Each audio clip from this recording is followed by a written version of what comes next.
పితా పుత్ర పవిత్ర ఆత్మ నామమున ప్రభునందు మిక్కిలి ప్రియమైన సహోదరి సహోదరులారా, ఈనాటి ధ్యానాంశం ప్రభు కొరకు పరుగులు తీసిన జక్కయ్య. పాపి పశ్చాత్తాపడినప్పుడు ప్రభువునకు ఆనందం, పాపి హృదయ పరివర్తన కలిగి పవిత్ర జీవితం జీవించినప్పుడు పరలోకములో మహాదానందం. అవును ప్రియులారా, జక్కీకి ధనానికి లోటు లేదు, పేరు ప్రఖ్యాతులకు లోటు లేదు. అయినప్పటికీ జక్కీలో ఒక లోపం అనిపించింది. ఏంటంటే ప్రభు తనతో లేరు అన్న సత్యాన్ని గమనించి ఉన్నాడు. ఈ పరిశుద్ధ శ్రమల కాలంలో ఉన్న మనం, నాతో దేవుడు ఉన్నాడా? ఆయన ఎప్పుడూ మనతో ఉంటాడు. నేను దేవునితో ఉన్నానా లేదనేది ఒక్కసారి పరిశీలించుకోవాలి. పరివర్తనకి మార్గాలు ఏంటంటే, మొదటగా నేను పాపిని అని గుర్తించాలి. రెండవది, చేసిన పాపాల కోసం పశ్చాత్తాపడాలి. మూడవది, ఇక మీదట ఇటువంటి పాపములు చేయనని నిర్ణయం తీసుకోవాలి. నాలుగవది, మనకు మనమే దేవునికి సరెండర్ అవ్వాలి. అప్పుడే నిజమైన పశ్చాత్తాపం మనం పొందగలం. ప్రియులారా, ఈ పరిశుద్ధ శ్రమల కాలంలో ఉన్న మనం, నేను చక్కని పాప సంకీర్తన చేయడానికి ఏ రీతిగా సిద్ధపడుతున్నాను? జక్కయ్యకి యేసు ప్రభుని గురించి విన్నాక తన ధనం మీద వ్యామోహం వదిలిపెట్టాడు, ఇంటిని వదిలిపెట్టాడు, ప్రభుని చూడాలని పరుగులు తీసాడు. ఎంత గొప్ప భాగ్యం చూడండి ప్రియులారా. నా ఆత్మ దప్పికొన్న దుప్పి వలె సెలయేటి నీటి కొరకు వలె తప్పించుచున్నదని దావీదు కీర్తనకారుడు చెప్పినట్లుగా, పాపి అయిన జక్కయ్య ప్రభు కొరకు పరుగులు తీస్తున్నాడు. ఈ రోజుల్లో మనం దేని కొరకు పరుగులు తీస్తున్నాం?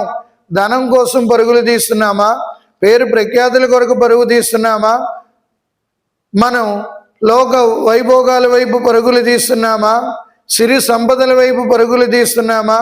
దేని వైపు పరుగులు తీస్తున్నామో ఈ పరిశుద్ధ శ్రమల కాలంలో ఆత్మావలోకనం చేసుకోవాలి. ఎందుకనగా లోక ఆశలలో మనం మగ్గిపోయి దేవుని యొక్క ప్రేమను చవి చూడలేకపోతున్నాం. అందుకే యోహాను రాసిన మొదటి లేఖ 1వ అధ్యాయము 15వ వచనంలో, లోకమున కానీ ఐహికముకు దేనిని ప్రేమింపగడు, మీరు ఆ రీతిగా ప్రేమించినట్లయితే తండ్రి ప్రేమ మీలో ఉండదు. ఈ సత్యాన్ని గమనించి ఉన్నాడు జక్కయ్య. అందుకొరకే ఆటంకాలను అధిగమించడానికి సిద్ధపడ్డాడు. ఈరోజు మనం ప్రార్థన చేసేటప్పుడు ఆటంకం వస్తే ప్రార్థన ఆపేస్తాం. గుడికి వెళ్ళే ముందు ఆటంకం వస్తే గుడికి వెళ్ళడం మానేస్తాం. బైబిల్ చదివేటప్పుడు ఆటంకం వస్తే బైబిల్ చదవడం మానేస్తాం. పరిశుద్ధమైన జీవితం జీవించినప్పుడు నలుగురు 4 చీవాట్లు పెడుతుంటే, ఈడు మారిపోయాడురా, ఈడు గొప్పవాడైపోయాడు అని 4 మాటలు వాడితే మనం పవిత్రమైన జీవితాన్ని పక్కకు పెట్టేస్తాం. కానీ జక్కయ్యలో ఉన్న ఉత్సాహం, దేవుని నేను చూడాలని పరుగులు తీస్తున్నాడు. అవును ప్రియమైన సహోదరి సహోదరులారా, దేవుని కొరకు పరుగులు తీస్తున్నావా? లోకము వెంట పరుగులు తీస్తున్నావా? సాతాను వెంట పరుగులు తీస్తున్నావా? ఈ తపస్కాలంలో ఒక్కసారి మనలను మనం పరిశీలించుకోవాలి. నా తలంపులు దేని మీదకి వెళ్తున్నాయి? నా దృష్టిని దేని మీద కేంద్రీకరిస్తున్నాను? నేను ఎక్కువగా దేనికి అటాచ్మెంట్ అయిపోయి ఉన్నాను? ఈ లోకములో ఉండాలి కానీ లోకానికి చెందిన వారం కాదన్న సత్యం మనం గమనించాలి. అందుకే 1 పేతురు 1వ అధ్యాయము 15వ వచనంలో, మిమ్ము పిలిచిన దేవుడు పవిత్రుడు గనక మీరును మీ ప్రవర్తన యందు పరిశుద్ధులై ఉండండి. దాని కొరకే జక్కయ్య దాదాలాడుచున్నాడు. ప్రవర్తనలో పరివర్తన కావాలి. ఈ తపస్కాలంలో చాడీలు చెప్పే అలవాటు ఉండే ఆపాలి, నిందలు వేసే అలవాటు ఉండే ఆపాలి, ఇతరుల మీద ఎక్కువ కోప్పడే అలవాటు ఉండే తగ్గించుకోవాలి, ఇతరుల మీద అసూయ పడుతుంటే అసూయను మనలోంచి విడిచిపెట్టడానికి సిద్ధపడాలి. అలా విడిచిపెట్టినప్పుడు ప్రభు ప్రేమను చవి చూరగొనగలుగుతాం. అందుకే జక్కయ్య మరి దేవుని యొక్క ప్రేరణ వలన, లేకపోతే ప్రజలు ఏమని మాట్లాడుకుంటున్నారు యేసు ప్రభు గురించి, ఆయన మహనీయుడని దైవ కుమారుడని, అద్భుతాలు చేస్తున్నాడని అది విన్న తరువాత జక్కయ్య ప్రభు కొరకు పరుగులు తీస్తుండే మొదట పొట్టిదనం అడ్డొచ్చింది. మన లోపాలు, దేవుని దగ్గరికి వెళ్తుండే నువ్వు పరిశుద్ధుడు కాదు కదా, నిన్ను దేవుడు అంగీకరించడని సాతాను హేళన చేస్తుండది. ఇంతవరకు నువ్వు తాగుపోతివి, ఇంతవరకు నీవు పొగరపోతివి, ఇంతవరకు నీ తిరిగిపోతివి, దేవుడు నీ ప్రార్థన ఆలకించడని సైతాను మనల్ని నిరుత్సాహపరుచుతుండదు. ప్రియులారా, నిరుత్సాహాన్ని అధిగమించడమే దైవ బిడ్డల యొక్క పని.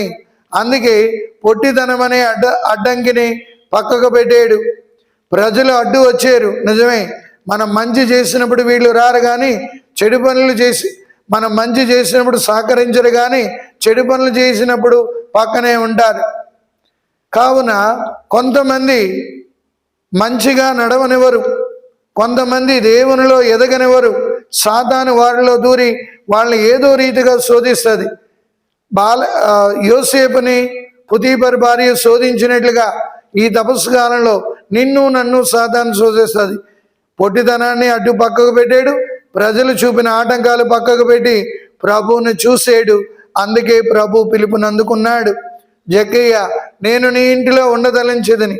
జక్కయ్య పడ్డ కష్టాన్ని ప్రభు ముందుగా గుర్తించి జక్కయ్య ఇంటికి అతిథిగా వెళ్ళాడు.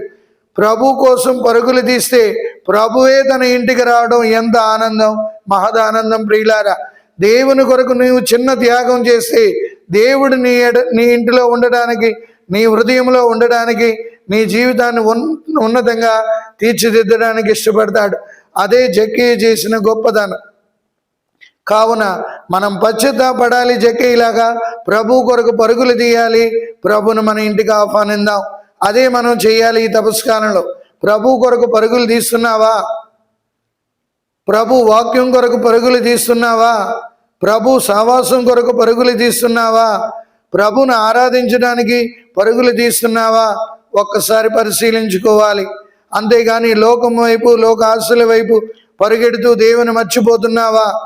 జక్కయ్య ఎప్పుడైతే ప్రభు కొరకు ఇంత త్యాగం చేసాడో జక్కయ్య అది గమనించి ప్రభు అది గమనించి ఉన్నాడు. ప్రియులారా, నువ్వు వాడే ప్రతి మాట, నువ్వు చేసే ప్రతి క్రియ, నీ ప్రవర్తనను ప్రభు నిత్యము గమనిస్తున్నాడు. అందుకే శిరాపుత్రుడైన యేసు జ్ఞాన గ్రంథం 15వ అధ్యాయము 17వ వచనంలో నరుల చేయిదములను ప్రభు నిత్యము గమనించుచుండెను, అతని కన్ను కప్పజాలము. జక్కయ్య ఏ రీతిగా ఇబ్బంది పడి మేడు చెట్టు ఎక్కాడో అది గమనించిన ప్రభు జక్కయ్యను పిలుస్తున్నాడు. జక్కయ్య, నేను నీ ఇంటిలో ఉండదలించదని. అవును ప్రియులారా, మనం చేసే చిన్న చిన్న త్యాగాలు ప్రభుకి ఎంతో ప్రీతికరమైనవి, ప్రభుకి ఇష్టమైనవి. ఆ రీతిగా చేసినప్పుడు ప్రభు మన మానస మందిరంలో ఉంటాడు, మన ఇంటిలో ఉంటాడు, మనతో ఉంటాడు జక్కయ్య వలె.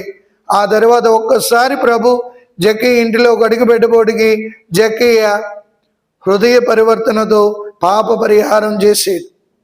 మనం కూడా అదే చేద్దాం. దేవుని యొక్క అనుగ్రహాలు పొందుకుందాం. పితా పుత్ర పవిత్రాత్మ నామమున ప్రభు మిమ్మందరిని ఆశీర్వదించి కాచి కాపాడునుగాక. ఆమేన్.